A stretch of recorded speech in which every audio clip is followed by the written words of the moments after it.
So, you want to know if the Mafia shaped US history?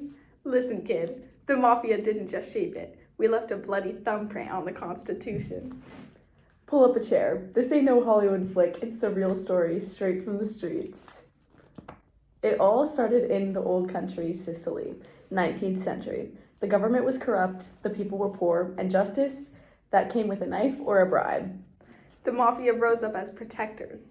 At least that's what they told themselves. By the 1880s, they hopped a ship and landed in America. New Orleans first, then New York, Philly, Chicago. But in New York, they met an old friend of corruption, Tammany Hall, a political machine built on favors, votes, and looking the other way. You give the boss some votes, maybe break a few legs for good measure, and you get city jobs, contracts, power. It was the perfect partnership. Italians ran the streets, Tammany ran the ballot box, and together they ran the city. And the feds? They were too busy swimming in paperwork to notice the cement shoes. Then came the best thing to ever happen to organized crime, Prohibition. Picture this, 1920, the Volstead Act says no more booze. And the Mafia says, salute. Speakeasies pop up, bootlegging becomes an empire, and the Mafia, they're the CEOs. Al Capone in Chicago, he's the poster boy. Capone wasn't just a thug, he was a businessman. He made over $100 million a year running liquor, clubs, gambling, and protection. And he didn't do it alone. Cops paid off. Politicians bought. Judges looked the other way or got reminded why they shouldn't look at all. Capone fixed elections, installed friendly mayors. He even had a seat at the political table, unofficially, of course. He was finally taken down in 1931, not for murder, extortion, or bootlegging, but for tax evasion. That's how untouchable he was. Prohibition ended in 1933, but by then, the Mafia was too big to disappear. After Prohibition, the Mafia didn't fold. They diversified.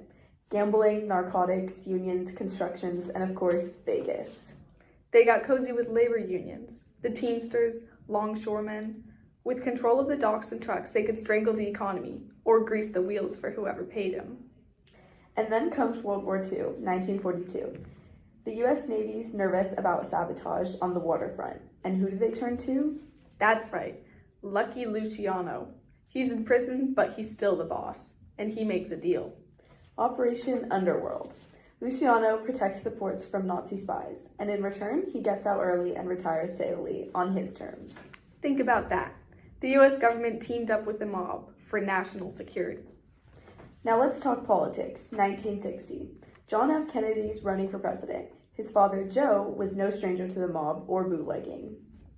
Rumors say Joe asked Chicago mob boss Sam Giancana to help swing votes in Illinois and West Virginia. JFK wins, barely. Then what happens? JFK names Bobby, his brother, as Attorney General. And Bobby, he wages war on organized crime. Bobby launches over 700 prosecutions, targets the 5 families. Surveillance, wiretaps, Senate hearings, the mob's days of invisibility were numbered. Then JFK's assassinated in 1963. Official story, lone gunman, but conspiracy theories still swirl. Did the mob feel betrayed? We'll never know. In 1970, the government drops the hammer, the RICO Act. Suddenly, they can arrest entire organizations, not just soldiers. It's a game changer. 1985, the commission trial. Giulini goes after the bosses of the 5 families. Long sentences and big collapse. From Tammany Hall to the White House, from speakeasies to Senate hearings, the Mafia wasn't just watching U.S. history. They were writing chapters.